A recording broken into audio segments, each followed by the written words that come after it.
Moms, you know what I'm talking about. I got a 2-year-old, I got a 4-year-old.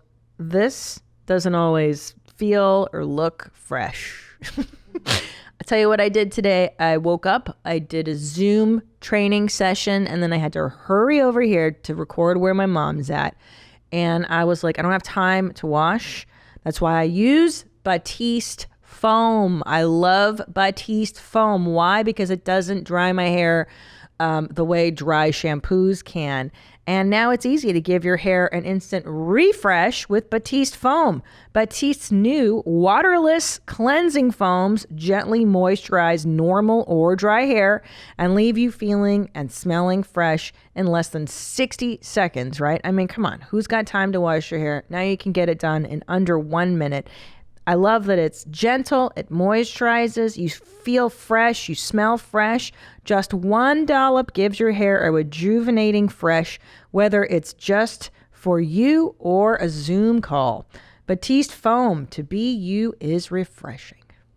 Okay, Gene, I'm ready if you are. I'm ready. Count that shit in, bro. Ready in 5, 4, 3, 2.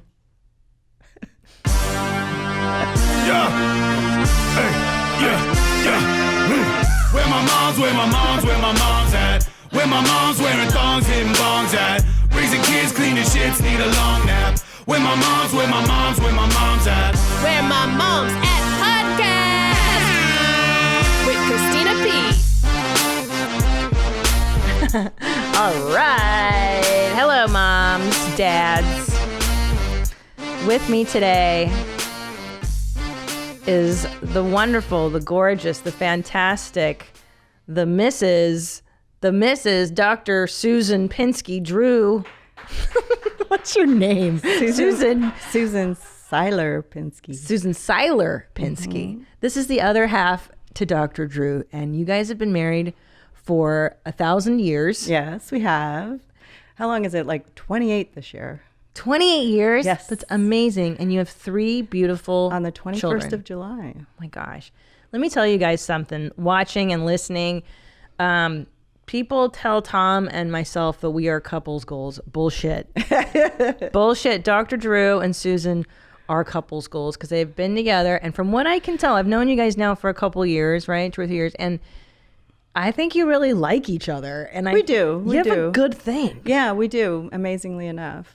Right? Yeah, I even in the lockdown hasn't been too terrible. I'm so used to being apart from him all the time and traveling and having my own life after the kids left for college. They're 27 and it's been like 10 years now. It's just been okay. Okay. Not bad. But we have a big house. And we were just talking about this before the break. That really helps. When my kids left for college, I started a new career, and it was basically buying properties and I didn't know putting them this. on Airbnb and places we could go and stay, like New York, and then his parents passed away, and we inherited a place, and so I have one near the beach that I work with, and I built a business for myself, which is basically going between each city and cleaning it up and having a little free time by myself without him, but also generating income and trying to stay busy. All right, we got on top of the podcasting. So here's why I wanted to talk to you. But what I want to say is that yes. the two of us are very blessed because I know Hashtag blessed. Yes, and I love the fact that he let me have that opportunity. Oh, see, I love that you guys like each other. And so here's why I wanted to talk to you, because you're the inspirational ghost of Christmas future for me and for everybody listening, because you're holding down that marriage. So you're a varsity wife. Yes.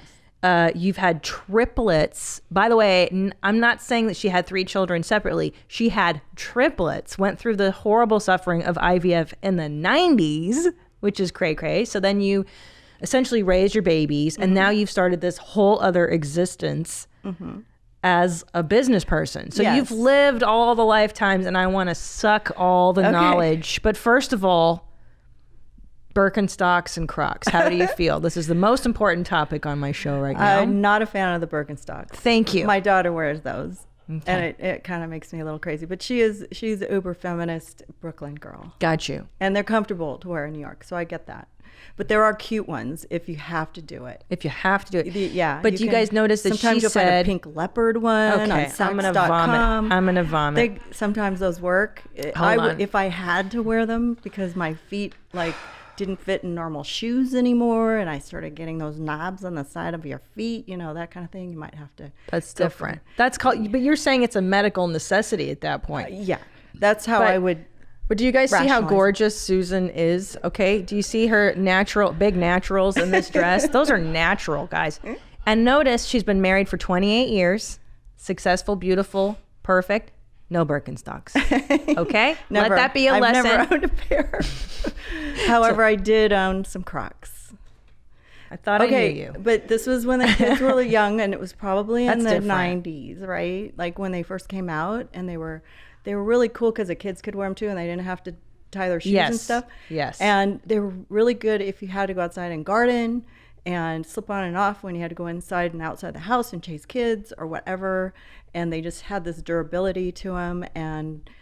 But I'm sold on Crocs. And I actually owned Croc stock. Smart girl. I did. I was a day trader in my early years of mothering, and I would e-trade. I made some money on Crocs. You're a smart lady. I did. And I knew that Drew would have to be with a smart lady. I forgot about that. Yeah. Oh my God. Okay, so let's start from the beginning. God, that's so pathetic. Dr. Drew Pinsky. How do you guys meet? Where do you meet? Oh, Tell me, what were you doing at the time? He hasn't ever told this story? I don't remember. Okay, so there's a lot of stuff. So we met once, and when I was about 20, I was a bikini. I worked in a bikini store, and I was a model, a swimwear model, right? Not course. really quite like of any high league, but I worked for Diane's Bikinis, and she would let me do these little promotional shows for her bikini shop on the weekends for $3.75 an hour.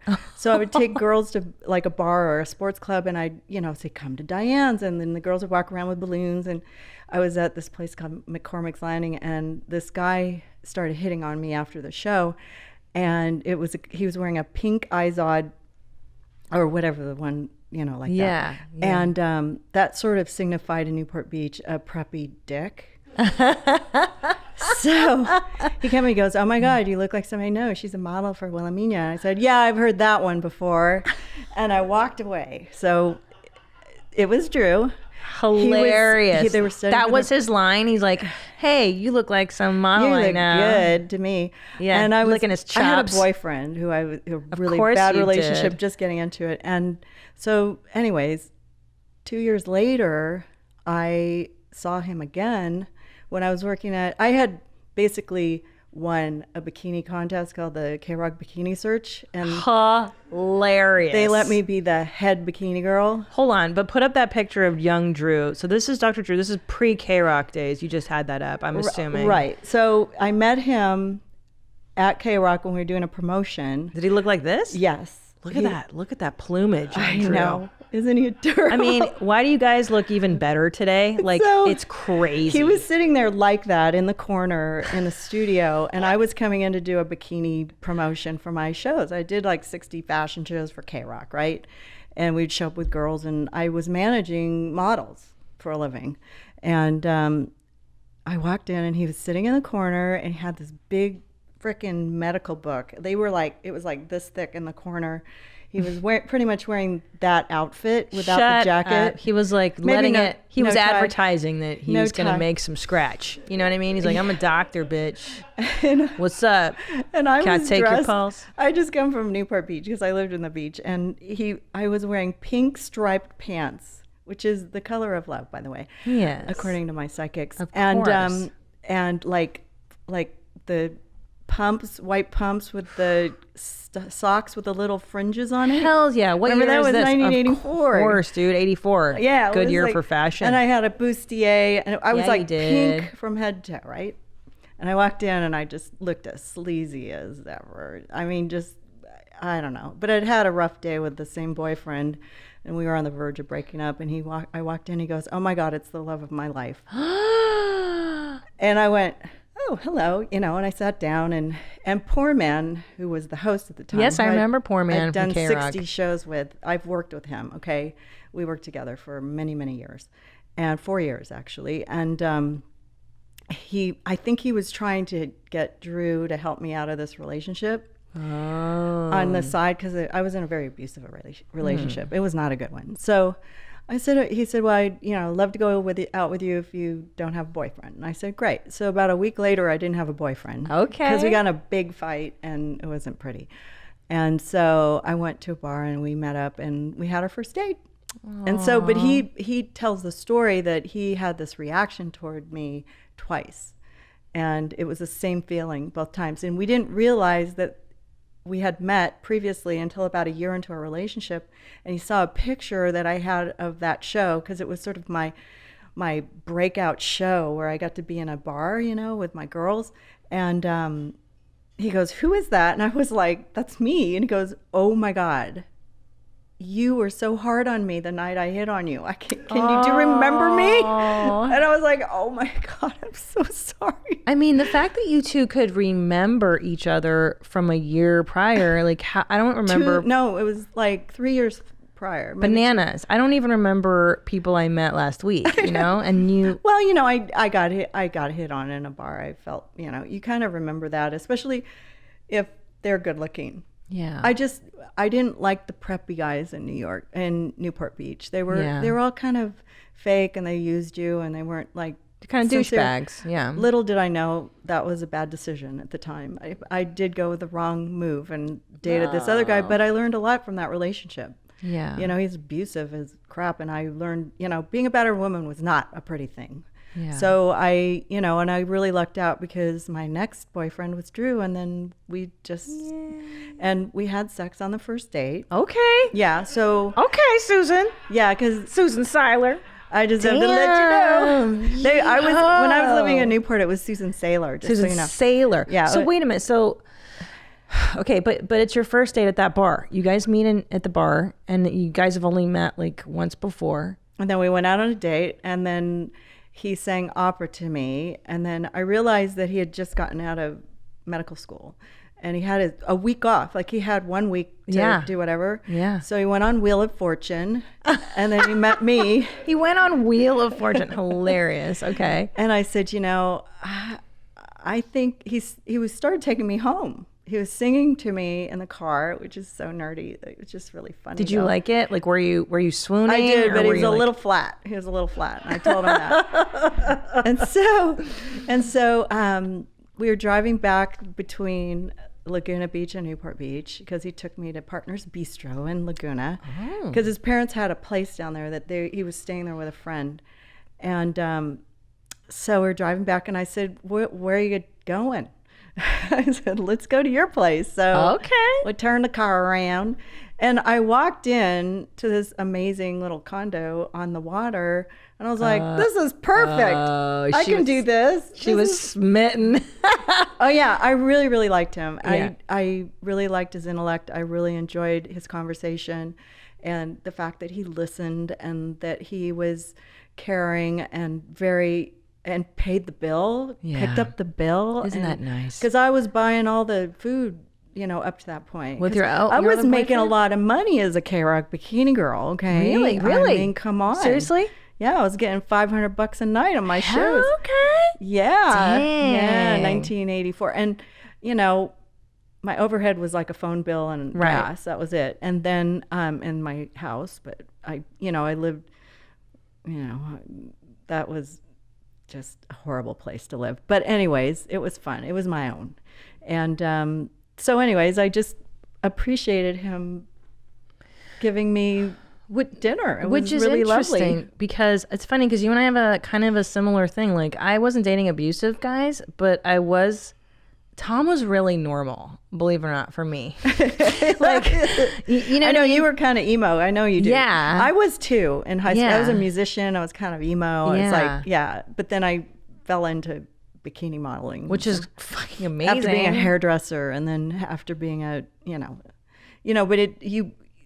I dated rock stars. I had to go through the rock star phase. Oh my God, right. The drummer and the band. You have to date the guys that kind of treat you like shit and then you meet your Dr. Drew, your Tom Segura, but I treated him like shit while we were dating. Like Dr. Drew, I kept pushing him away, and that's going the secret. back. That's the secret. Because with Tommy too, I kept saying, I'm like, I don't want to get married. Marriage is for suckers. Get out of here. Get out of here. And they're like, oh, I love you. I love it. Well, I heard him. He came back after we had a few ups and downs in the beginning, and then he came back, and I realized that I had to get some therapy, after my previous experience, and why I kept going back to the bad guy.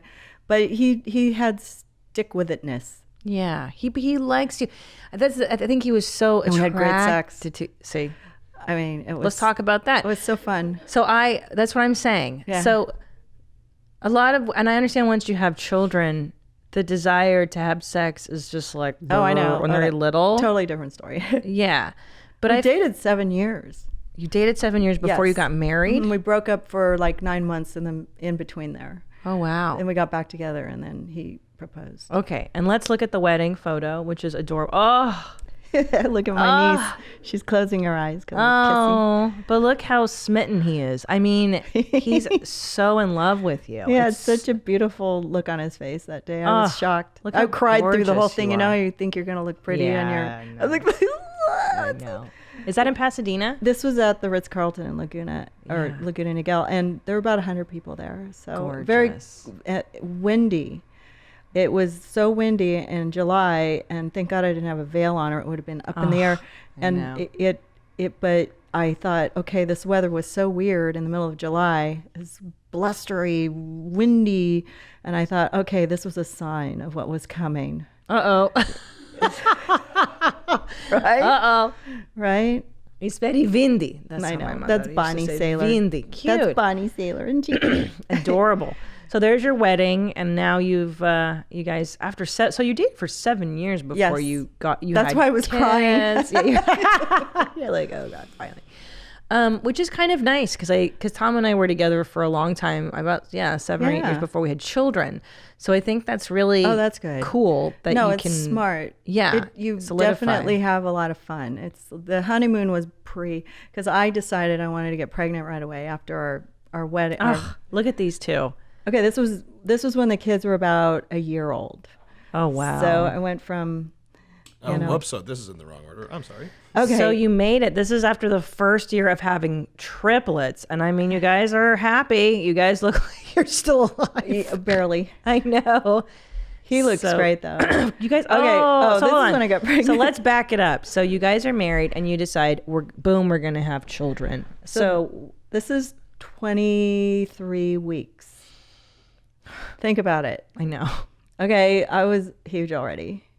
That was like the only dress I could wear because I guess in Mazatlan, everybody's pregnant. And that's where I got that. But so we got pregnant. We had in vitro fertilization. Let's talk about that for a minute. Because back in the I had it done on my second child. The first one I took Clomid and I got pregnant really fast. Oh, wow. And then I decided to bank embryos because I knew I'd be an older mom at that point. Right. Yeah, it's a lot of work. It's a lot of work. So talk about it. What was it like in the 90s? I did the Lupron, and then they put you through menopause and you spit out eggs, and I actually had 3 embryos. Wait, and I had those implanted, and one took, and it ended up too far up in my. I had a tubal problem, and when I had a tubal pregnancy when I was in my 20s, and thank God that didn't work out. But I had the baby got stuck too far up in the uterus, so we had to have an instant removal of it. And so I went to therapy for a couple months. We did it again, and the second time I was able to farm 5 embryos.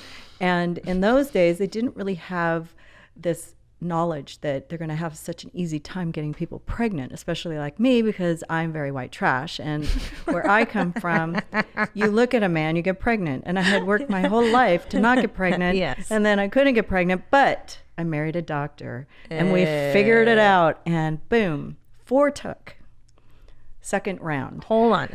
So explain. So back in the day, they didn't have a way to genetically test these embryos. No, they just put them all in. They said, you have 4, let's put them in. So they would tell you like, hey, your chances of having multiples are X, 25% or something like that. which is not bad because then you go, oh, that's not crazy. It's right. fine. Or I can't remember what it was, but it wasn't that high. But anyways, to have 4 take was like 1%. So I told him, I said, this is why I had an IUD when I was 17. I didn't want to get pregnant until I was married. And everybody in my family had illegitimate kids in my family. So I was like, forget that. I was smart. I was the young one. You learn from your elders' mistakes.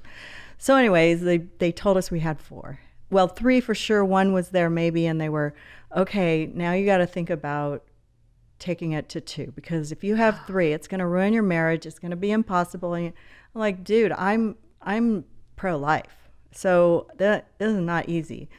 So for 12 weeks, we had to decide what the pros and the cons were. If we should keep them or what would be the pros and the cons. Pretty much 50-50. We went back to the Ritz-Carlton on our anniversary and we just sat there going, okay, now what if we decide to do this? What will change? So we said, okay, let's go for it. So then when I went in for my ultrasound at 12 weeks, they said 1 has dissipated into the uterus. And I was like, I can do that. No problem. Let's just do it. I'm in. And because selective reduction is kind of a scary thing. It's like having an abortion. And I called the company that did it, and it sounded like I was going to an abortion clinic. I don't like that word. How do you decide which one to? Yeah, and it would have been the girl. Oh, the small one. They take the smallest one. Oh, so they decide for you essentially. So we wouldn't be blessed with Paulina Pinsky. Oh, what a beautiful name. Yes, she's adorable, and I miss her. She's in Brooklyn. But anyways, so this was the day this is as I was giving birth, and I had him take one picture in there. I didn't want to have the whole thing displayed. Yeah. But as you can see, my uterus I have no tits. I don't know, you can tell that. I was like a 11-year-old child giving birth. The weight of my body in that picture, I had no body weight because they just, you can't eat, and I wasn't that big anyways. But the look on Drew's face is that of seeing God pretty much. I mean, I think, he realized at that point that he was going to be a dad. Yeah. And it was a beautiful thing, and they all came out healthy and fine. Oh, there they are. Yes, they're like a day old. Paulina's the girl. They look like they look like a pack of cigarettes. Boogies. Pauline's on the right. She's on the right. Jordan's on the left, and Douglas was 6 pounds and 9 ounces. That's big for a triplet. Look at his head. No? Look at his head. Oh, get the hell out of here. So Douglas is on the left, and Pauline is in the middle, and Jordan's on the right. Oh my God, you could do chubby. And they all still have that personality. Right? Laid back. Oh, Jordan is like always the same. Always the same. Oh God, look at those beautiful children. Now Douglas, this was about 6 months old. Douglas at 13 months old had an arachnoid cyst on his left cerebellum, and now you can move to the bob haircut, which was after that. And first we got to go to Hawaii. We were in Hawaii. You guys, they were about, I think they were still 6 months old. How did you go to Hawaii? I took a nanny. Yeah, I was gonna say 10. How do you even? It wasn't easy. Jesus. And on the way home, Jordan or Douglas scratched Paulina's eye in the airport, and she cried for 5 hours on the plane on the way back because the dry air was like burning her eyes. So I had to walk up and down the aisles and get yelled at by the flight attendants. But check out my pants. Check out both of your pants. Drew's in full Docker mode. You're in full long mom. I think I have Crocs on. No, I'm kidding. This is a great year. So what year is this, you think, here? This is 1992. Still. Unreal. 1993. Because they were about 6 months old. They were born November 92. And so how was your birth? I mean, it was fine. I had cesarean, and obviously adding insult to injury would have been opening up my legs to 17 nurses and doctors in the waiting room. I know. They had a whole staff, one for each baby. And but after the birth, I didn't do so well because they forgot to give me steroids. I had a Bell's palsy when I became pregnant. That's why in that picture I'm not smiling. I'm just kind of, God, because half of my face was like this, and I for a couple of weeks, so they put me in the hospital. And so after the after surgery, they forgot to give me the steroids, and I went into shock, and I nearly died. So I saw the light. I was going to the light. I was ready to go. I saw little trinkets of things in my life floating through the air, and I was hallucinating. And my friend Betty Rockwell, who's one of Drew's patients, an elderly woman, was sitting in the room with me and saw that it wasn't going well. And she called Drew, and she's like, I think you should come over here. And he goes, this better be good. I got an office full of patients. So he came over. Thank God I had Betty there, who actually came through on my podcast last night. But anyways, he realized I was going into shock because I was taking so much Demerol and I wasn't passing gas. And it was a close call. He saved my life, pretty much. Wow. Yeah. Thank God you married a doctor. Huh? Yeah. And I came back when I realized that there wouldn't be Christmas, because in my light at the end of the tunnel, I saw this Christmas tree at the end of the thing, and I went, oh, I married a Jew. There won't be any Christmas. Shit, I better stay. So I stayed. And now every year, we put up a tree, and it's kind of ironic because our new house, it's old, but at the new house at the time, has a really long hallway, and my Christmas tree goes at the end of the hallway. Oh. So it just reminds me of what, not that we even celebrate Christmas anymore, but it was fun, when we did. But so you're telling me that Dr. Drew is Jewish? Yes. Which is upsetting, to say the least. Pinsky? Well, I'm a ski too, but Nadav, do you feel differently about him now? I mean, I knew he was Jewish. We could tell. Well, he's funny because his mother was converted, and he never did any holidays. He wasn't bar mitzvah or blah, blah, blah. But they didn't practice, but his father's parents were very Jewish. So gotcha. Okay. Yeah. But he's just not. He never went. He wasn't a churchgoer. No, I don't. I was a churchgoer. Yeah. So you bring home triplets. I mean, I can't even. Sniffly nose. Oh, it's okay. I can't even imagine, because the panic of bringing home your first child for me was like, oh God, I know, it's just insane, isn't it? It's horrible. What did you have any horror stories? I mean, first one, I was so lucky. Did you accidentally drop it in the water? No, but I fly off the. No, I was blessed. My kids were healthy. It was me. I was just like in a postpartum washing a baby. Like, if there's anything more nerve-wracking than a newborn. Oh my God! And I never held one before. I never diapered a child. I was like, dude, I'm gonna break this thing. I'm gonna drop this thing. Yeah, well, we had a nanny there because we don't have any family. And I remember coming home from the hospital with our first Ellis. And you're so shell-shocked from birth and and the nice lady who was helping us, she goes, let me have the baby, you go sleep. Right. And my crazy brain was like, can't give the baby to anybody. It's not safe with anybody. I cannot. And she's like, just give him to me. I'll be right here. Don't worry. And I was like, okay. She knows that I'm crazy.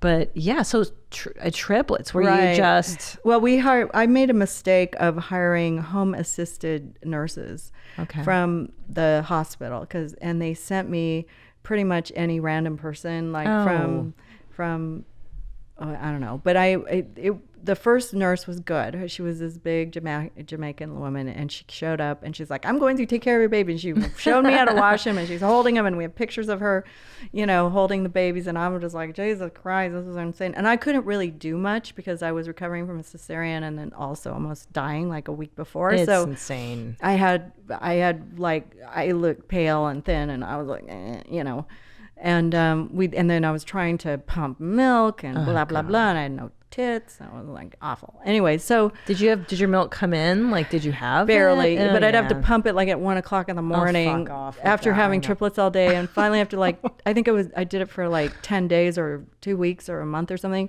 And I went into my doctor. I go, I can't do this anymore. And I go, I'm gonna have a nervous breakdown. And he goes, yeah, forget it. Yeah. So because I actually think that the breastfeeding adds such another layer of stress. You're already a new mom, and then the mantra, at least nowadays. Oh my God, you have to breastfeed. You got us hooked on 90 Day Fiance. What about the ones who are breastfeeding their babies? The three sisters. Oh, I don't remember. And their boobs are going sideways, and have you seen that one? I don't remember. No, we're on 90 Day Fiance before the 90 days, the current season. Oh, well, there's the 90 Day one who's marrying the guy in Serbia, and they open with the women at the pool, and they've got their tits out, and they're nursing their babies. They're all three of them have their boobs out. It's the funniest thing I've ever seen in my life. I'm like, I never had that ability, so I can't relate really. Yeah. But I was like, oh my God, they're putting this on TV. Like, it was the weirdest. Nobody wants to see your tits, man. Well, I didn't have to do that. You didn't I have had to do it. So Paulina latched on of the three, but she's that's the good. most fucked up now. So whatever Well, that tells you and right look, there, like, geez. your kids are all smart, right? They're all like in grad Sorry, school, Paulina. and I they don't mean turned it. out fine. But I think the mantra now is you must breastfeed, otherwise they're going to end up being, They don't attach. they don't attach properly. They're going to have all these issues. Their IQs are going to be. It's like, dude, don't worry about it. They're fucking fine. They're No, fine. and I fed them French fries too. yeah, and macaroni and cheese on the rigs. It's French fine. fries are what got them through Ivy League school. That's the reason they all got in. It's good. It is summer and people are out socializing more and swimming in the pool. And that's why I bought my husband and my children Fair Harbor swim trunks and Fair Harbor shorts. Not only are they ridiculously comfortable, both my husband and the kiddos absolutely love their Fair Harbor shorts. Here's what I like most. They have reinvented the swimsuit by replacing the mesh lining with their super soft built-in boxer brief liner. And it is softer than anything anyone's ever felt before. My husband says they're super comfy. He never takes them off from swimming to running or hanging out. And here's what I like. All of Fair Harbor's products are made from recycled plastic bottles. How cool is that? They have recycled over 2.5 million plastic bottles, keeping plastic out of waterways and off of beaches. It is pretty amazing. Enjoy it. 20% off for everyone listening right now. Head over to fairharborclothing.com and use the code MOM20 for 20% off. That's MOM20 and say goodbye to mesh lining forever. Remember when you were a little kid and you'd wake up on the weekends and you'd go and get a nice bowl of sugary cereal and watch cartoons? Wasn't that the best? And don't you miss that? I do, because now I'm a middle-aged mom and I can't have sugar cereals. Why? Because they're unhealthy. Blah, blah. Not anymore. Not because of Magic Spoon. I love my Magic Spoon cereal. I don't let my kids eat it because it's mine. Okay, that's how much I guard the damn thing. And here's why. You got 4 flavors: cocoa, fruity, frosted, and blueberry. I am partial to cocoa. I love that one. There's 0 sugar, 12 grams of protein, and only 3 net grams of carbs in each serving. How can that even be? I don't know. It's keto-friendly, gluten-free, grain-free, soy-free, low-carb, and GMO-free, and it tastes amazing. You would never, ever, ever know. Go to magicspoon.com/WMMA to grab a variety pack and try it today. And be sure to use my promo code WMMA at checkout to get free shipping. And Magic Spoon is so confident in their product, it's backed with 100% happiness guarantee. So if you don't like it for any reason, they'll refund your money, no questions asked. That's magicspoon.com/WMMA and use the code WMMA for free shipping. And we thank Magic Spoon for sponsoring this podcast. So you're home with 3 kids, your body's broken, your vag isn't blasted, Thank which is good. God. And so how Which does it Drew was affect- trying to get back into as soon as possible. ASAP. I mean, Jesus. Relentless. Like, dude, can I have a few weeks off? No. You get that 8 weeks and then you visit the I wasn't gynae. big on the BJs back then. Oh, I'm not. I'm That still was not post. huge. That was post hormonal treatment. We'll Then- talk about that. We're okay. getting there. I don't know if we have enough time. We got to do a 5-part. I'm an old woman. There's a long story here. I love it. I love We'll try it. to make it short. No, I love it because, like I said, I think you guys are very inspirational. I want to learn from you. thank I want to do it the right way. Okay, so I didn't know what I was doing. I was just. does anybody? That's why I I'm was looking for in. tips. I was in. You just do it. You just do it. So that's what I've heard. My friend Nakia was on the show and she has 4 children, 2 sets of twins. And that's what she said. She's like, well, the husband and I just put our heads down. Yeah, 4. And so she's like, we just put our heads down. I think the second time is like, it's coming. It's like when my cat went in to get spayed and they only got 1 ball and then he had to go back in to get the other one done. no. The look on his face when he got there was like, oh no. Yeah, bitch. Oh, I know. He was never a happy cat. No. So you're home and then how does it affect your marriage? Are you just like, what marriage? Okay, so it was really interesting because when we gave birth, his career at K-Rock started taking off, Loveline.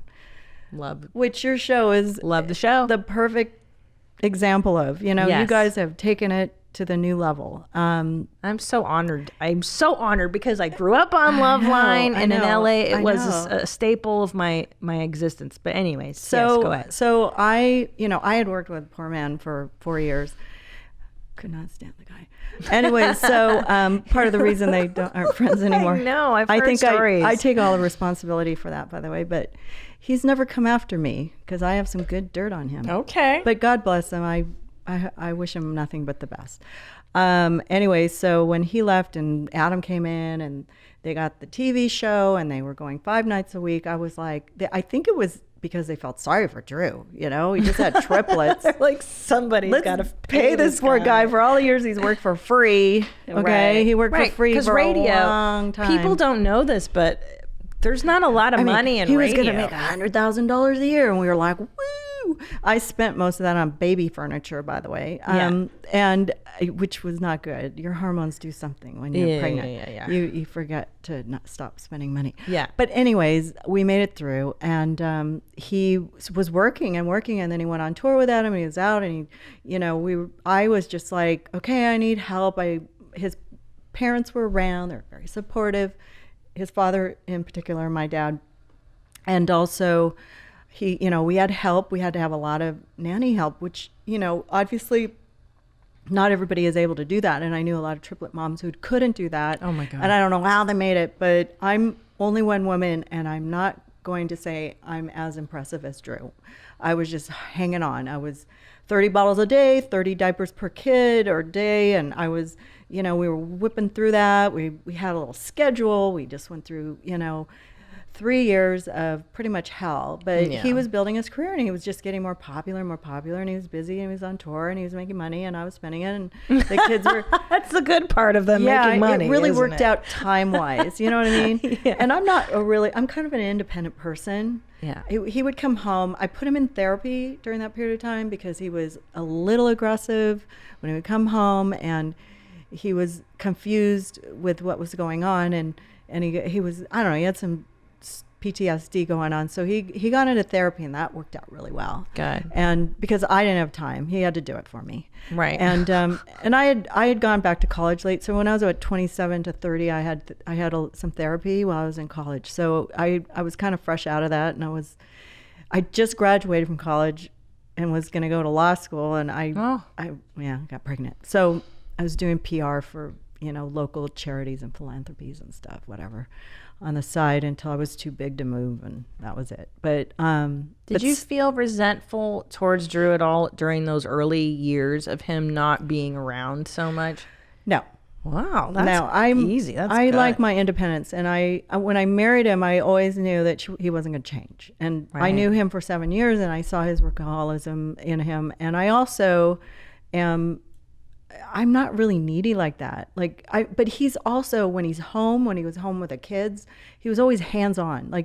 He'd come home, long day of work, and he'd do the same thing with us, and then he'd jump in the car and he'd go do Loveline until I can't midnight. believe it. So, but the only hard part was when he'd go to Loveline and I had put the kids to bed, and those little monkeys you could probably hear me screaming all the way down the neighborhood block because I was like, go to bed, please.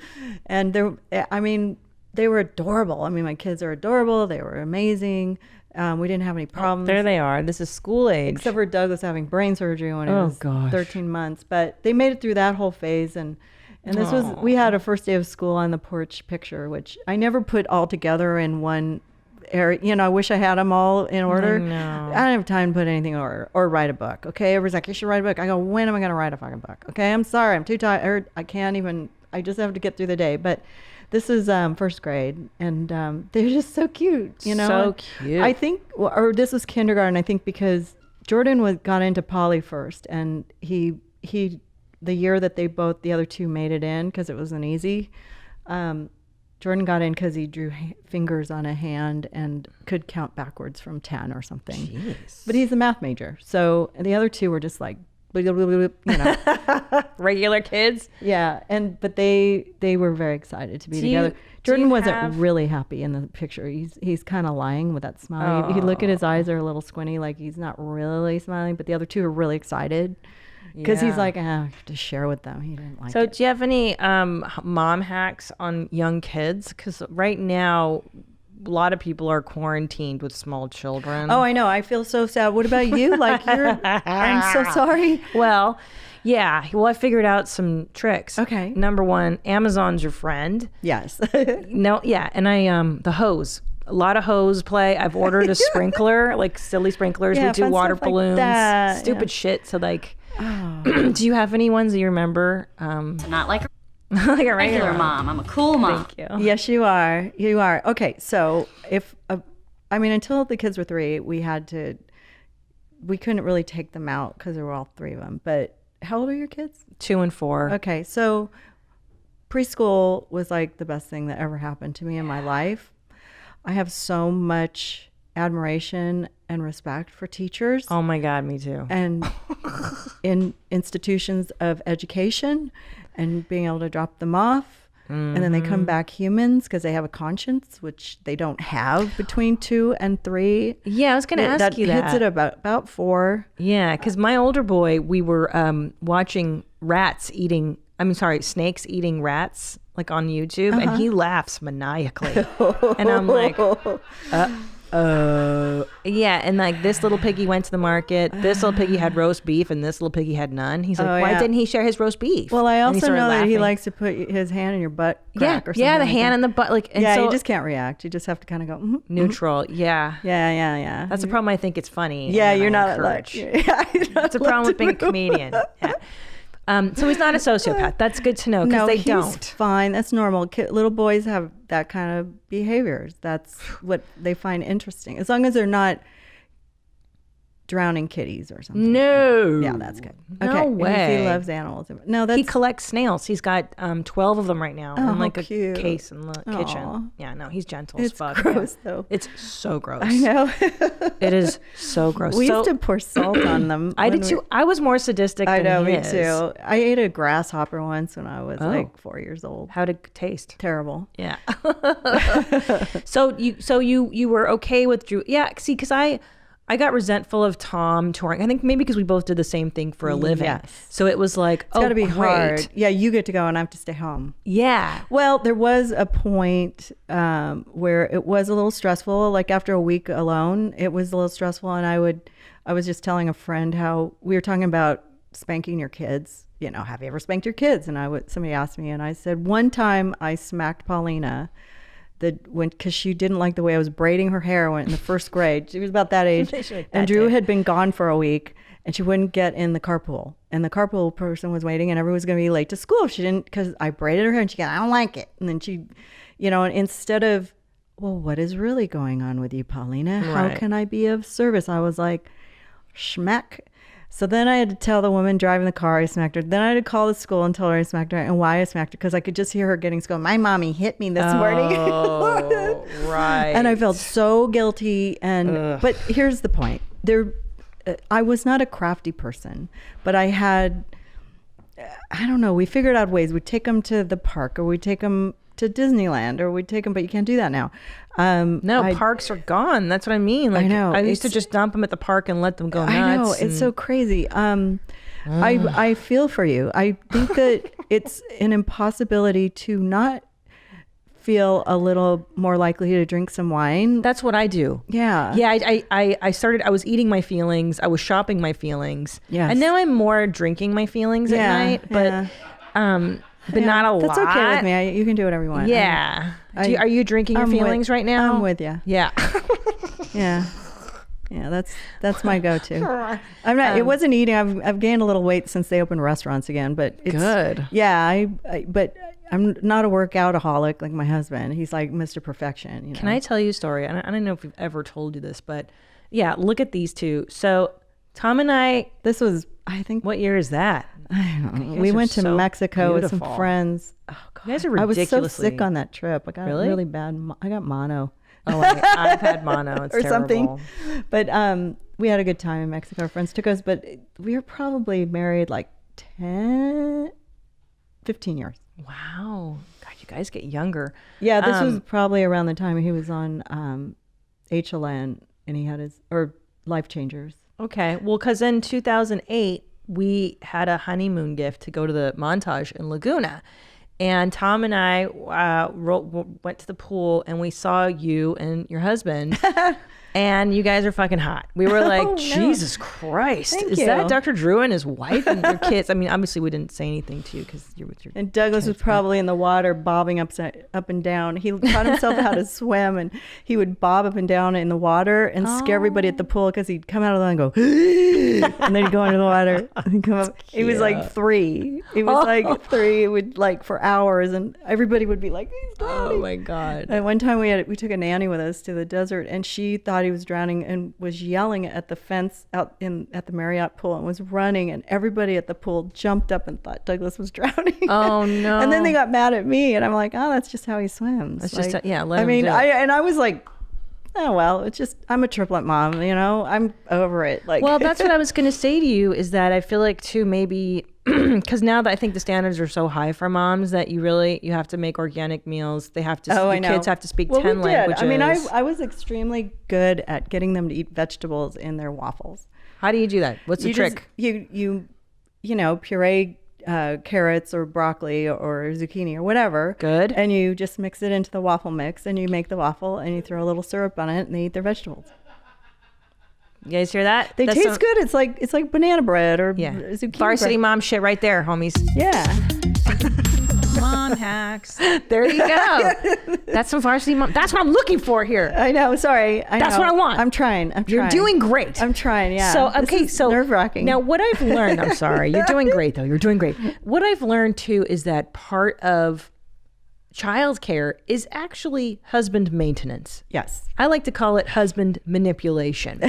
Because the happier he is, the more likely he is to help around and to do your bidding, to do your will. Oh, yes. Right? Like, yes. Kay, can you make the kids dinner? Yes, as opposed to, okay. So I like positive. I like it. How do you manipulate Drew? Or do you put him in a sexual spell? Oh, Drew has a need for sex at least 2 times a week. Great. To 7. He could do it every day. Great. Now, Yes. but when the kids were little, I'm guessing that wasn't happening. So how did you? A couple weeks would go by, Okay.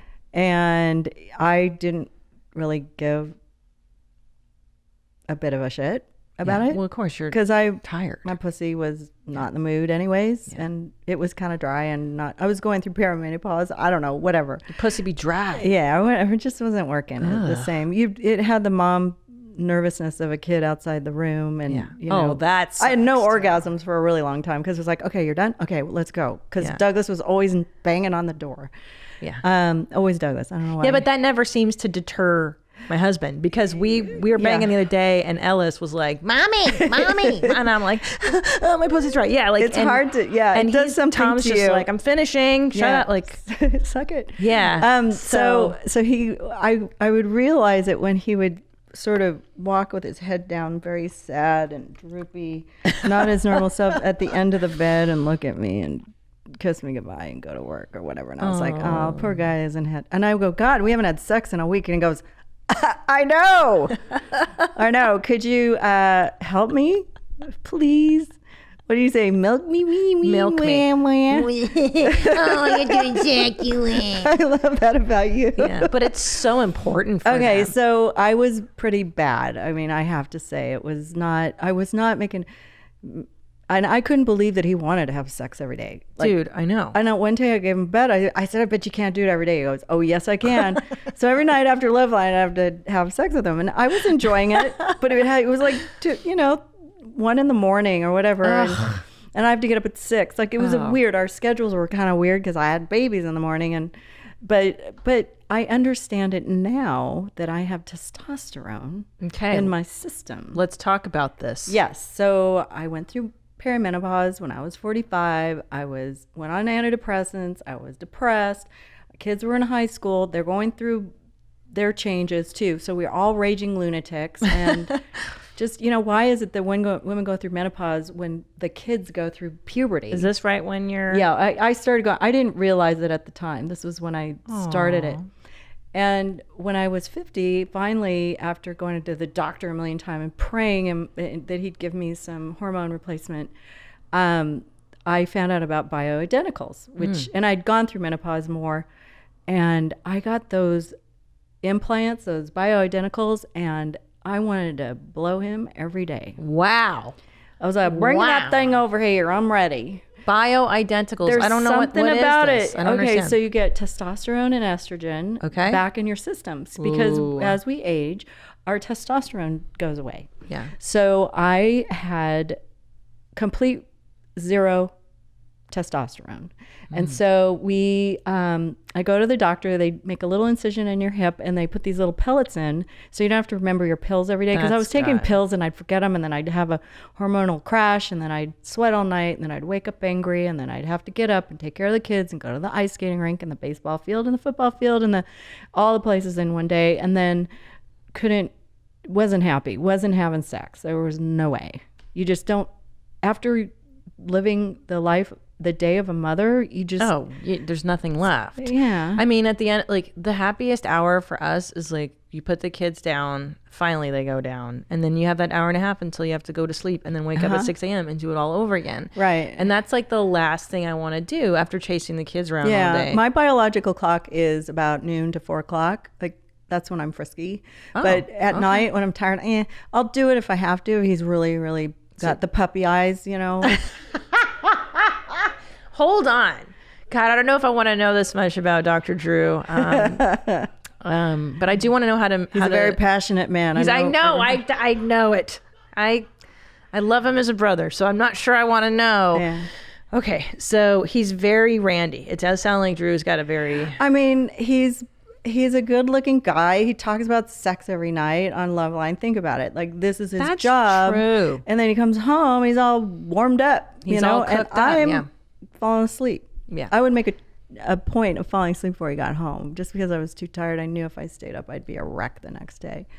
I mean, if we had help coming early in the morning or something. So this is Drew in the. This was the VMAs, one of the first VMAs we got to go to. So hold on, he come home from Loveline at like 1 a.m. I think we were married like 20 years at this point. Oh my gosh! And then he would wake you up and you would bang, or he would let you sleep and take mercy on you. I'm trying to remember. Aww. This is when my kids graduated from high school. We went on a cruise, and we found out he had prostate cancer. I remember. I wasn't having any fun. I was so drunk. Look at his eyes. Did he drink that day? Does he? Oh, we were on a cruise. Yeah. If you don't drink on a cruise, like, come on. What's the point? But we had fun. I've never shown anybody that picture. Oh, well, thanks. Because I look a little wicked there. You look gorgeous. You guys are gorgeous. I mean, your children are beautiful. You guys are beautiful.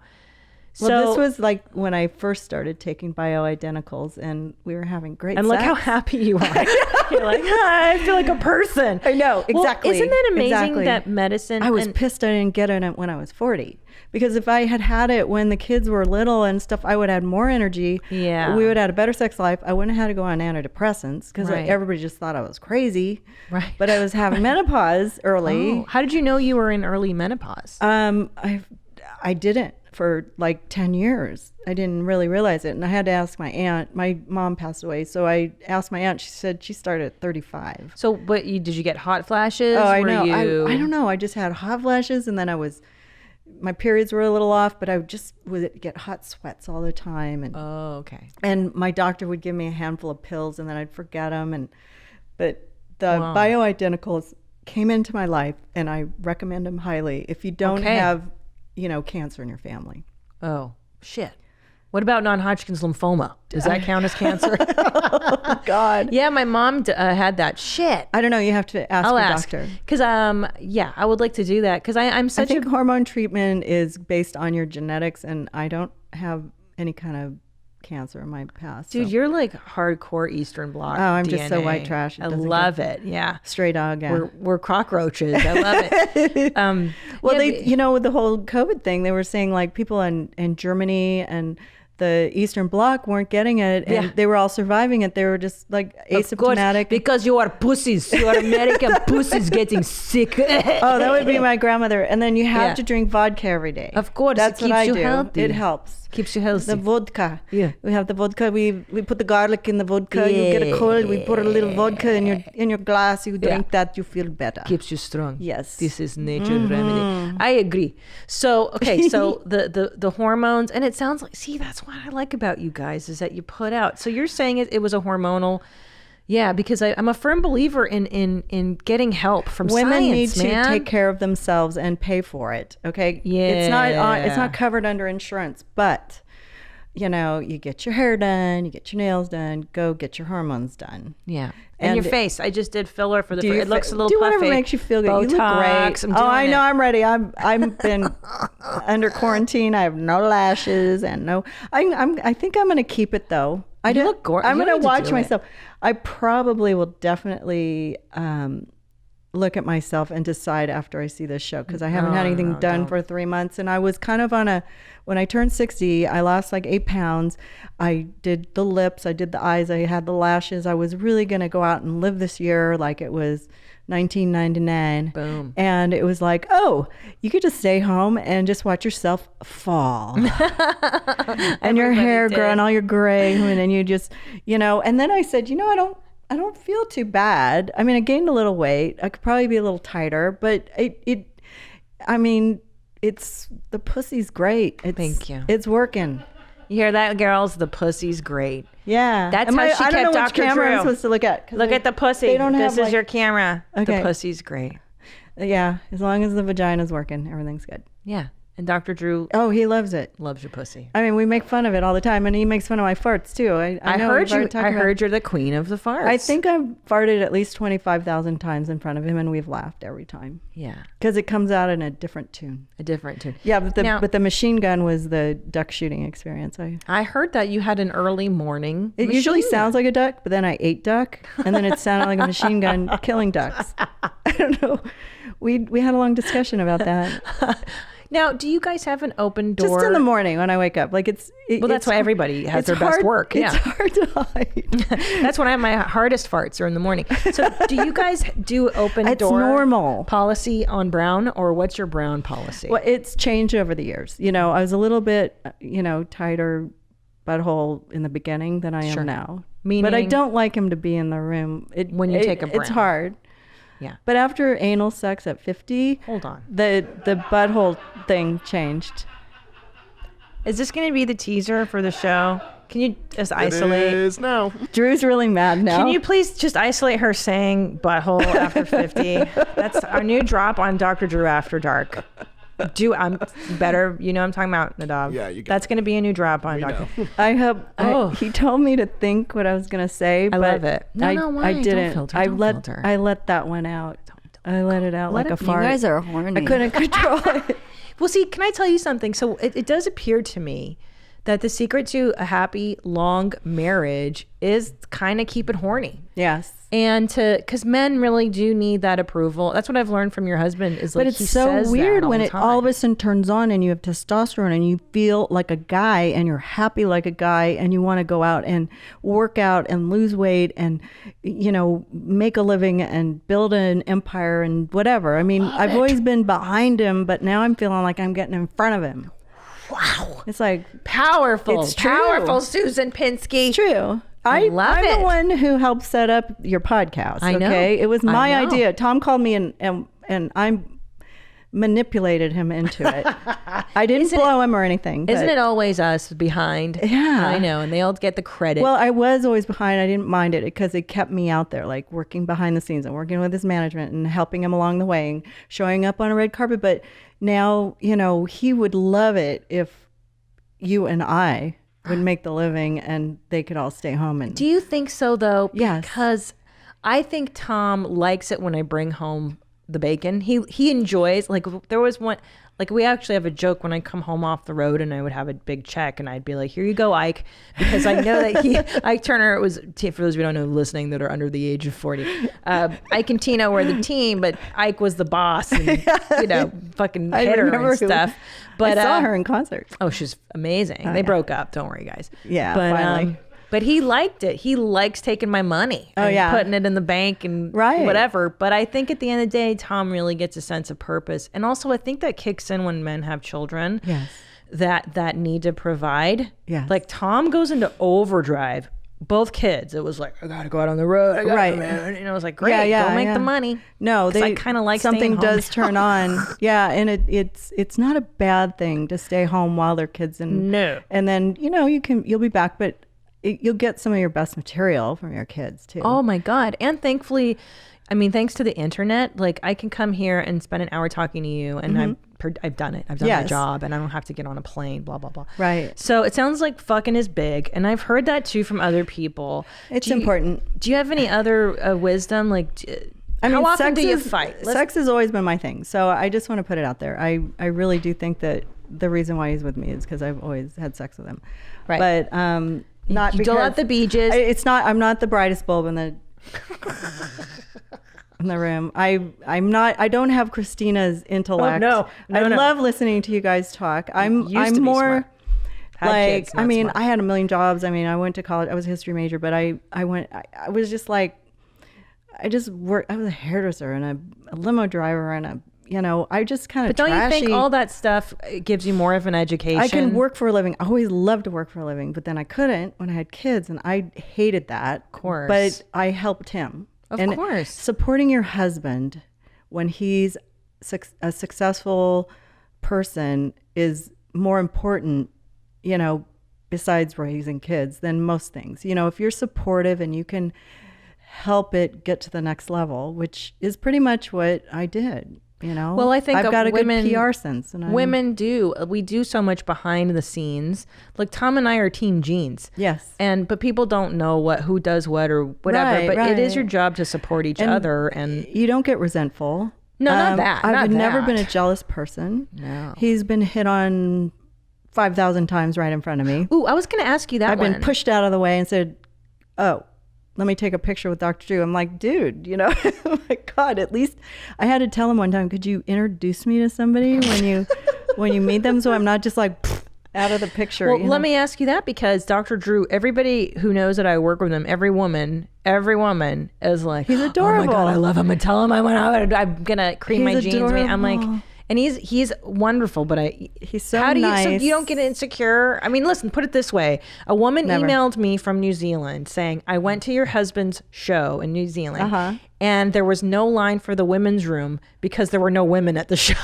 And I was like, yes, like part of me goes, thank God. Right. So how do you don't get jealous? I'm because I trust him. I trust him 100%. But I also, I don't know why I'm not jealous. I think, because you're a hot bikini model? No, maybe that's... I don't know. Oh, yeah. No, I don't know. I mean, I know that it's weird. Like, I'm just not a jealous person. I mean, there was one time I got angry because they told me he was going to do Bill Maher. And then I was watching TV that night, but he was doing Bill Maher at the Playboy Mansion. And he was on a couch on the news. And I saw him on the news at the Playboy Mansion, but his management had forgotten to tell me that he was going to the Playboy Mansion for it. So I threw the pots and pans he gave me for Mother's Day at him and said, they better be pearls next time, bitch. I was pissed. From then on, they all knew they had to be transparent with me about everything. Because I was like, I'm not jealous that he's there. I mean, I was a little bit because I needed a tummy tuck, or whatever. But he didn't lie to me. It really wasn't his fault, and he didn't understand, but he never saw that side of me before. And he doesn't want to go there again. And he doesn't like you being a little jellies. Oh, and I even Ann, the producer Ann at Level, was like, yeah, you fucked up. Well, that's good, but you have to... I had some backup. That's your boundary. Now more than ever, we are thinking about our health. But if you're like me, you kind of don't want to go into a doctor's office right now. Am I right? But thankfully, there's a practical and affordable way to take control of your health and get personalized health care from the comfort of your own home. SteadyMD is your personal doctor online. It is telehealth done right. It is so simple. You just start by taking a quiz that matches you with a licensed primary care physician who understands your lifestyle and your health needs. The quiz is super easy, super quick. And then you get a 1-hour appointment with your doctor to start a real relationship. I mean, hello, when have you ever had an hour with a doctor in person? This is fantastic. After that, your doctor is available to you anytime by text, phone, or video chat. It's like having a special concierge doctor. It's so fantastic. And unlike other services, this isn't a random doctor on call. Each SteadyMD doctor has a limited number of patients, so they have time to listen and give you the personal attention you deserve. SteadyMD is now accepting members of all ages in all 50 states. Go to steadymd.com/WMMA to take the free quiz and see which doctor is a perfect fit for you. steadymd.com/WMMA. There's no risk and no long-term commitment to get started. That's steadymd.com/WMMA. And we thank them for sponsoring this podcast. So then butt sexing at 50. I mean, you got to see, Adam Carolla was not feeling that mood. You got to remember, Adam Carolla said, but we'll get to that. Adam made me sound like a tyrant, horrible bitch. Like everybody I would meet me and say, oh, there's this crazy wife. And then later everybody realized it was a shtick. I scared Adam, he just had to, This is Adam Carolla you're talking about. Yes, during Loveline at its apex. Yeah. And I was the crazy wife. You were the crazy wife. I am the crazy wife, but I was never as bad as he made me. Why do you? Why do you think? Why do you it's think? Like a vacuum cleaner for Mother's Day. Like what the hell? So you threw that at Drew. But I did need pots and pans. Why do you think people refer to you as the crazy wife, though? Why would Adam? Because I would lose. I'd get out of you. I mean, I don't know if you. I mean, I've worked with Nadav. Okay, Nadav and I have worked together. I think I scared him a little bit at the beginning. Did you? Nadav, are you afraid of Susan? I can confirm. Well, don't you think you're a woman that knows what she wants? Because you can't read texts and you can't read into that. Like I'm very straightforward with all my feelings and business. And Adam and Drew were on the road a lot, and I was booking their travel, and I was running the household, and I was, and I'm sorry, I don't know what you just said a minute ago, but I just kept going. Butt sex. I want to know how you, let's talk about what people really want to know is that you started butt sexing at 50. And it's interesting because on Your Mom's House, we have a very important question. Okay. We actually wanted a woman to answer. Okay. What is more exhausting? What is more tiring? Getting butt sexed or vaginal sexed? It's not Drew's thing. It's not. It was your thing. It worked out in my direction, but I had to try it. We were on a cruise, and you got to try it on a cruise. Again, we were on a cruise, and they got H1N1 like the next day. He was always talking about butt. Yeah, did you think? Yeah. Oh, shut up. What did you eat? You gave him SARS. He got it. I didn't get it. Like, it was in my butthole, and I didn't even get H1N1. Well, hold on. So was it more exhausting for you to have butt sex than to have vaginal sex? What is more tiring? No, I mean, I liked it. It was interesting. I'm not like... Were you more tired after? Was it stressful? No. I feel it's more stress.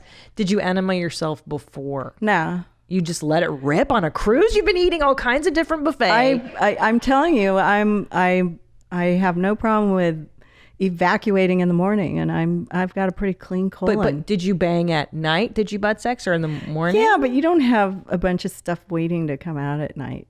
Nothing came out. After a cruise dinner? Nothing came out.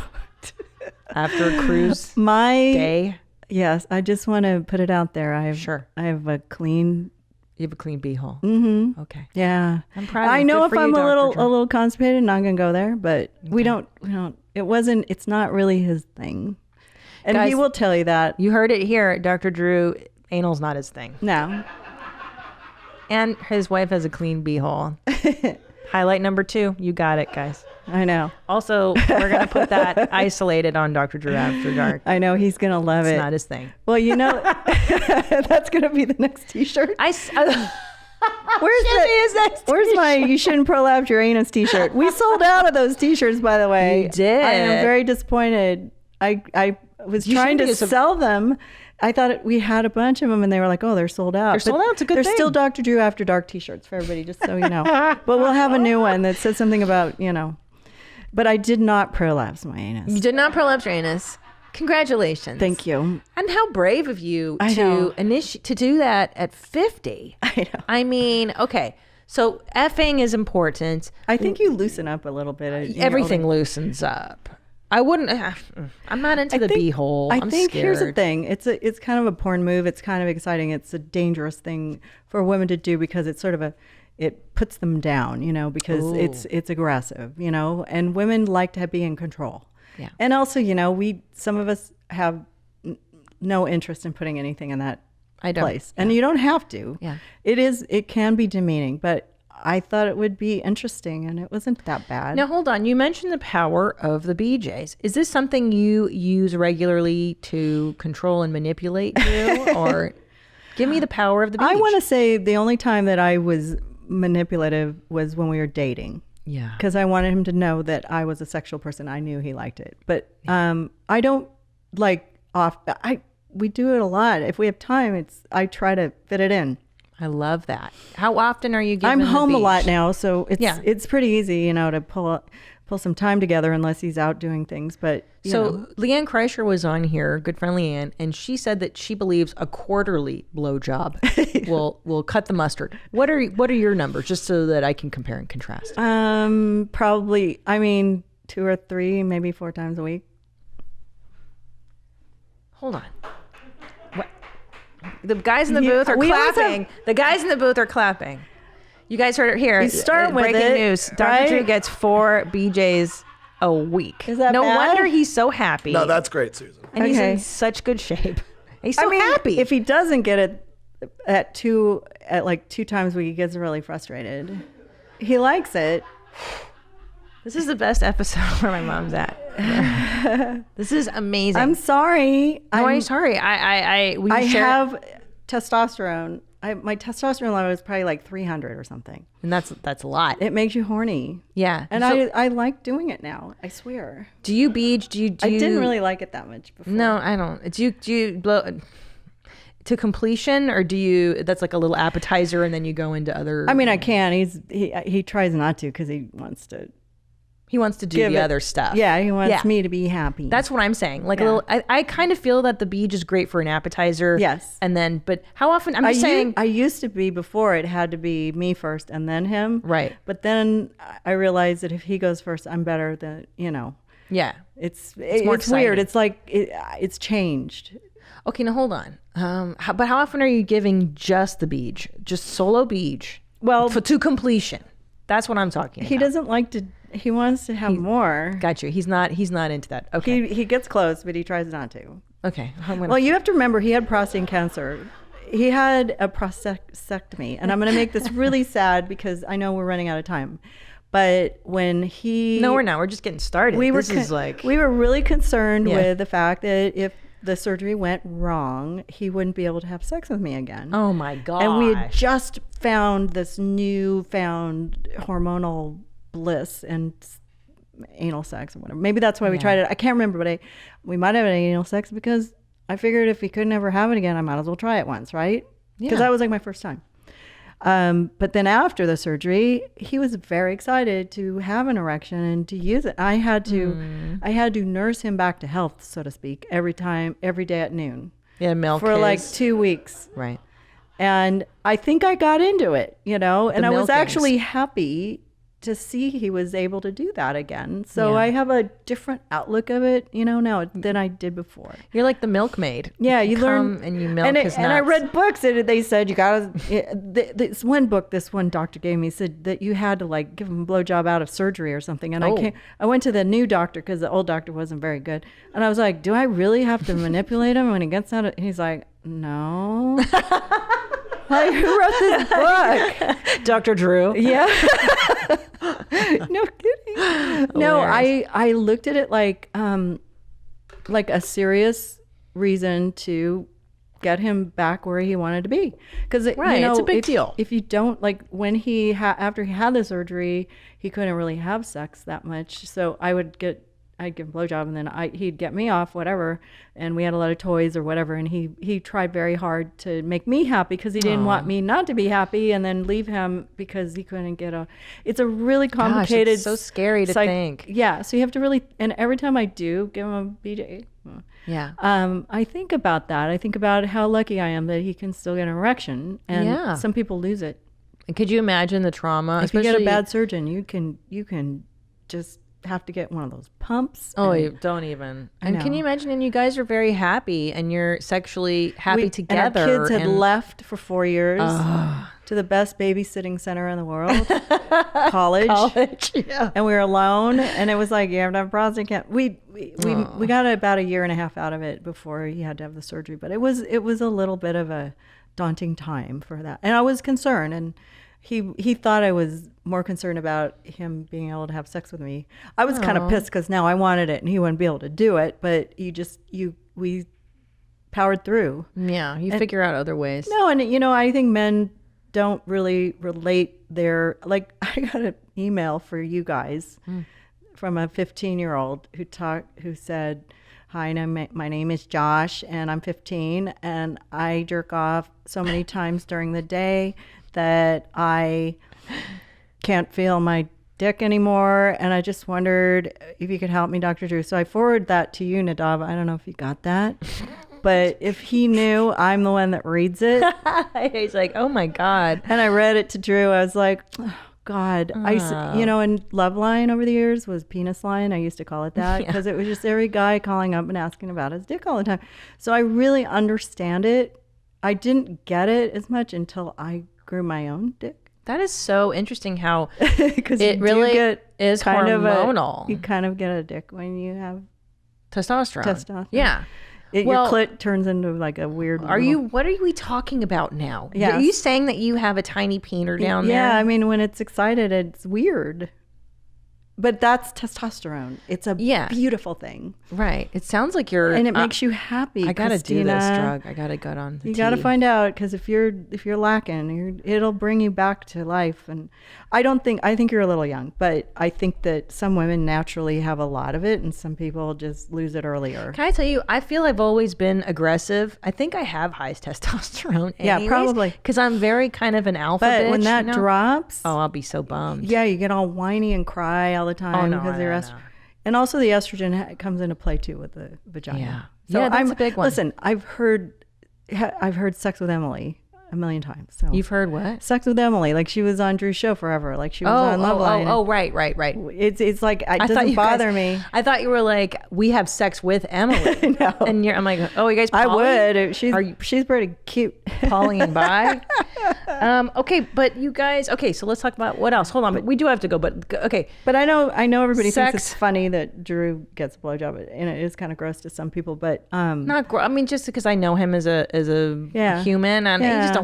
He doesn't come off like that to anybody. Like other women, this is why I don't get jealous, because he doesn't. With the whole Me Too thing, he had a talk show. He did not have one woman come forward and say, yeah, he was a lech behind the scenes. He's just not like that. He's a good, strong, he has a really good, strong belief in treating women like, equals, and not having, he doesn't say, he may think they're sexy, and I know he does, but he never would say anything. He never would do it in front of me. Whenever someone asks me, what's he like? I'm like, you know what? He's a solid citizen. He loves your brain. He's a great dude. He loves women's brains. That's great. It's amazing. He might love your body too, but he's not going to tell you. No. Ever. That's the best part about him. He's like a real And he's not going to like the fact that I talked about his penis and having butt sex or the oral sex. Do you have to make that tea or whatever that soundbite? No. It's nice to know that. Just make sure I look good when you use a soundbite, okay? I don't want to look. I don't care what I say. Just make sure I look good. So it sounds like, here's what I've gleaned: supportive. You're very supportive. Mm-hmm. You give it up on the regs with the PUSSY and the BJs. You're a hard worker. You support him in who he is. You throw pots and pans when you fucking feel like it. You get it out. You communicate. It sounds like are you good communicators? Yes. You must be. Yes. Yeah. And sandwiches. My husband's a big eater. I know that Drew's more on the weird diets and such. God. Do you feed him? Is that big? Yeah, I feed him. Yeah. It's an Eastern European thing. Yeah. The food, all about the food. Yeah. But I have to get 10 pounds of steak and throw it on the barbecue every week and cook it up. And I make high protein for him, and I make sure it's in the refrigerator, and we shop and make sure that it's always there, because he comes home, he has to eat, and make sure it's defrosted or whatever. No, that's smart. I should do that more. He's for easy Tom. now with me because that's all you have to give him. You throw a steak at him and he's fine. It's really easy. I know. It's I weird like that. Okay, and it sounds like nannies help. I yeah, like to say I really enjoyed having help. He had to work for that. even if it's family help. People Don't be a martyr. Don't be a martyr. Yes. Yeah. Please take care of yourself. Get some me time and try like 10 minutes, an hour, go do something and come back without the kids. And just have once a week or whatever, get your nails done or something. Yeah, because what I've done in this quarantine is at least 1 hour I go walk the neighborhood, or I go swim when like one of the kids is napping. At least to loosen up. Yeah, just get out of baby space. I can't tell you how much it's just aversion therapy for ever having children again if you were in a quarantine. I know. I mean, it's just so hard, and I know. you need to have somebody needs to give you a break and let you.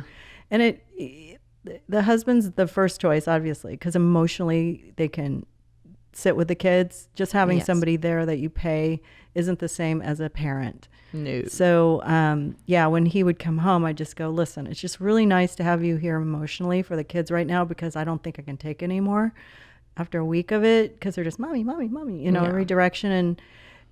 But it's worth it in the long run because it's such a wonderful thing to have great kids. It is. And if you have kids with problems, it's even worse. Like if they have handicaps or they're, there's a million reasons that it even makes it harder. Yeah, I can't imagine. Stressful.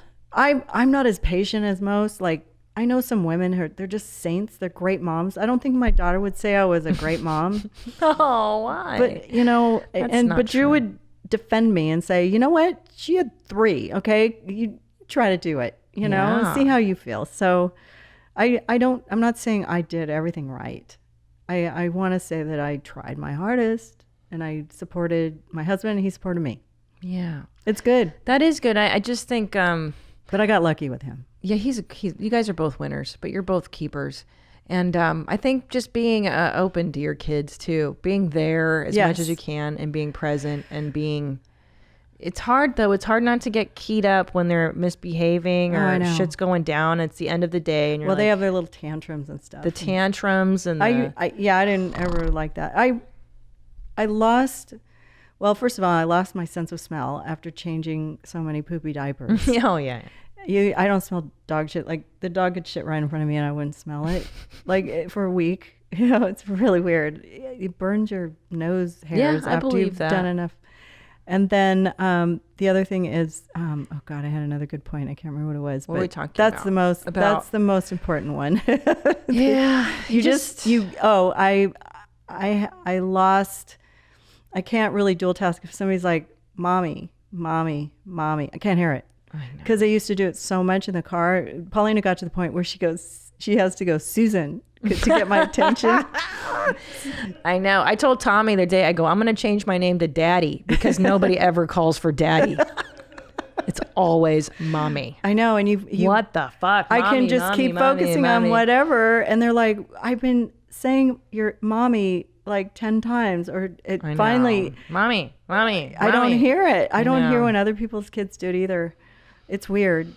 It's just like the crying I've tuned out at this point. I still hear mommy because it's fairly new. Like my 4-year-old is really good at the mommy repetitive. Mommy. The little one does it. The little one just runs up to me and goes, hey, mommy. And I go, hi, Juju. And he runs away. Like it's really, that one's cute. That is cute. But when they're like, you hear the bantering or mommy. No, fuck. But here's the thing. I have a dog that does that now. And he literally goes, mama. And I look down, I go, he just said mama. Aww. He wants a cookie. Yeah, but it is kind of a gift that we get to be mama because it is special. It's us. It's not the guy. I'm blessed. It's not dad. I'm blessed. I wouldn't change a thing. I may have gotten wrinkles and old and tired and but I literally love my kids now. I love them. I want to spend more time with them. I want to travel once we're out of this. I want to be with them and they're great kids and they're adults now, but I was looking at the pictures and I I was having memories, and Oh. it's weird. I'm old now. It's Where's so the older weird. one? Where's the kids now? Did we show the kids kind of now? The high school. It was actually high school. High school, my goodness. And so they're all grown up. And Well, they now- all graduated the same year from high school and also from college. There we go. So this is, oh, they're so cute. And now, I was 50. That was 10 years ago. They graduated from Polytechnic, and, that was a big deal. Look at Jordan. so cute. Look at Jordan's actually smiling in that picture. He didn't have the squinty, angry face. You're so cute. I know. I don't know. I don't know. I look kind of old there, but No, are you kidding me? You But- look better than 30-year-olds I've seen. that was really interesting, sending them off to school all at the same time. Oh. I know a lot of people want to know about it, but it wasn't easy. But it was nothing's been easy. Like getting them all to 3 different colleges in the same month. Oh my God. Teaching them all how to drive when they were 16. That was my job because my husband was working a lot. Teaching them how to read, I sucked at because I was alone half the time. But somehow they all ended up great readers. So I don't know. It's not you do your best, you just hope, and then you depend on the educational system to pull you through. Yeah. And we were lucky because we had a really good educational system. I know. I think people are really appreciating that now when they're having to homeschool their kids. Oh, yeah. Which, thank God, my kids, that is the one blessing of having littles, is that they really weren't in what my 4-year-old's missing out on coloring today. Who gives a shit? Yeah, we're socializing. That part sucks. But yeah, what are you gonna do? So Susan, we do have to wrap up. Plug I your know. podcast and come gonna back and do this again. I'm going to be thinking about you now a lot Aw. because I'm sorry I wasn't more supportive for you guys when you're in the middle of this with your kids. Stop. I just know how much time it takes, and if you want me to come over and babysit, I can come back. I would never put you through that. Sorry hell. about my phone. Who's there? Is that him? Is that Drew? He's like, Where's my blowjob? 4 a week, bitch. Get over here. so what other podcasts? Oh my God, Nadav is cracking He up. loves this. I know. I'm afraid. So you do your other podcast. Plug your stuff so everybody knows where to hear you. Yeah, so if you want to find all the shows that I help Drew with at drdrew.com or drdrew.tv, we have the Dose of Dr. Drew, which is my sort of daily show. You were on it. You guys have so many different... Yeah, that's just sort of like a news thing. He just talks about there's whatever every day, different topics, and then... The Dose of Dr. Drew is his daily show. Yeah, or just like And that's on whenever. We don't call drdrew.com. it daily because I don't want to be there daily. Yeah, We just of call course. it Dose. We started out with daily, and I said, I don't want to do this And every that's day. like current events or like... Just whatever. Like if he wants to talk to somebody about Me Too, or he wants to talk to somebody about, whatever, COVID or whatever the subject matter is, the news story of the day, or a friend. We have Tyrus comes on once a week, and that's kind of fun. And then we also have Ask Dr. Drew, which is more That's a of great one. interview with celebrities and also interesting people in the news that I do with Caleb Nation. He's my producer on that.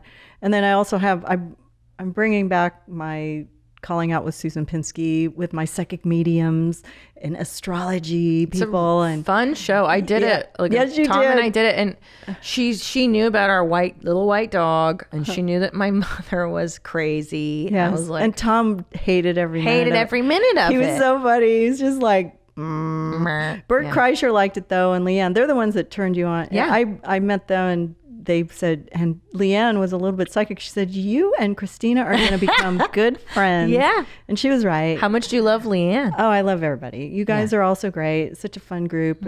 And also Jason Ellis was on my show. I love him. And he cried. He got pissed. He almost beat Drew up because he thought we were punking him. And I had Tyrus on this week, and he did the same thing. He started crying. I was like, "What? These wrestlers are so cute." But they bring back these people that they never expected in a million years. Their dead cousin or their dead brother or whatever, and it's very emotional. Yeah. So, but we try to make it lighthearted. Like we did a prediction show yesterday. And tell me what's going to happen with COVID.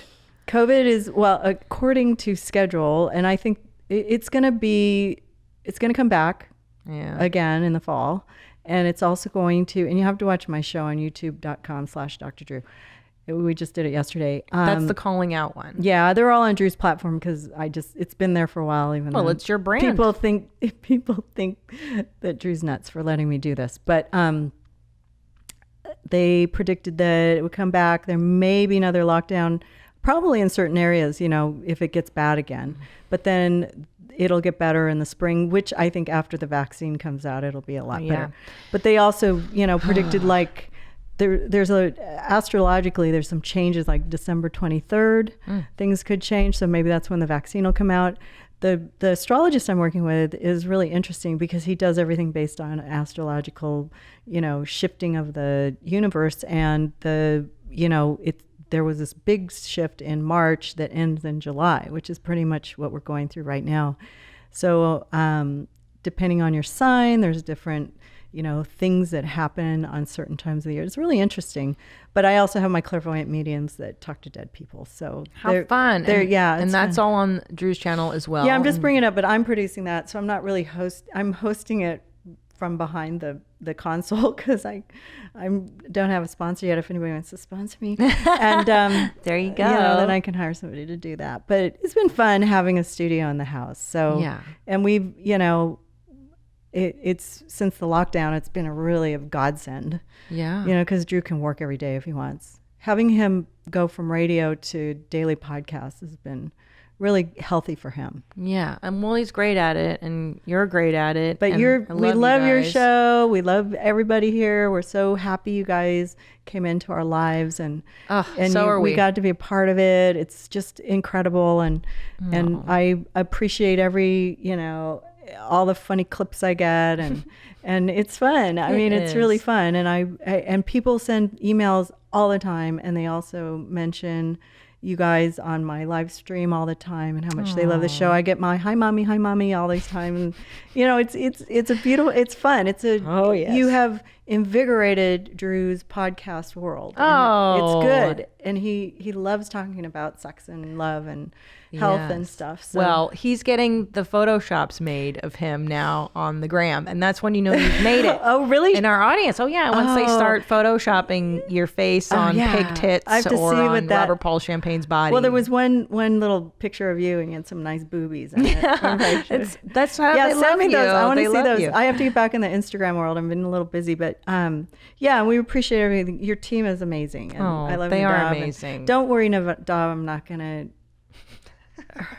throw pots and pans at you anytime. No, don't worry. Well, we love you and we love Drew, and thank you so much for coming in and giving us the lowdown on sorry. Dr. Drew's sex life, on his... I'm sweating. Just kidding. I'm a little worried. But I want you to come back again and give us more mom tips and marriage tips and life tips and hormonal therapy tips. Yeah, and get that prostate milked and that prostate. Girls, if you don't leave me hanging. Keep the tubes clean, the prostate stays healthy. There you go. Words to end on. All right, moms, until next time, stay cool. Bye. Where my mom's at? Where my mom's wearing thongs, hitting bongs at? Raising kids, cleaning shits, need a long nap. Where my mom's